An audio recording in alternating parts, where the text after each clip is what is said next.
હેમાંગ જોશી જે ભાજપના યુવા મોરચાના પ્રમુખ બન્યા છે। સંદેશ ન્યૂઝ સાથે હેમાંગ જોશીએ ખાસ વાતચીત પણ કરી છે। હેમાંગ જોશીએ રાષ્ટ્રીય નેતૃત્વનો આભાર પણ વ્યક્ત કર્યો છે। વિકસિત ભારતનું સ્વપ્ન સાકાર કરવાના કામ કરીશું તેવું તેમનું કહેવું છે।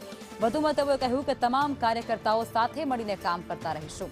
યુવાનો એ વિકાસની ગતિ સાથે જોડાય તેવા પ્રયાસો પણ થતા રહેશે।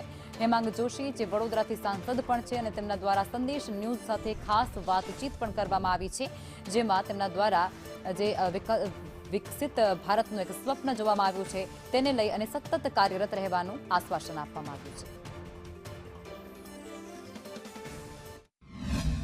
મોદી સાહેબનું જે લક્ષ્ય છે વિકસિત ભારતનું અને વિકસિત ભારત માટે વિકસિત ગુજરાત, આ જ લક્ષ્યને ચરિતાર્થ કરવા માટે તમામ કાર્યકર્તાઓ સાથે મળી અને મારું ખિસકોલી હું યોગદાન પ્રામાણિકતાપૂર્વક આપીશ એ બાબતની ખાતરી આપી। ભારતીય જનતા પાર્ટી એ હંમેશા યુવાનો સારા માર્ગે આવે, યુવાનો વિકાસની જે ગતિ છે એની સાથે જોડાય અને વિકસિત ભારત માટે કામ કરે।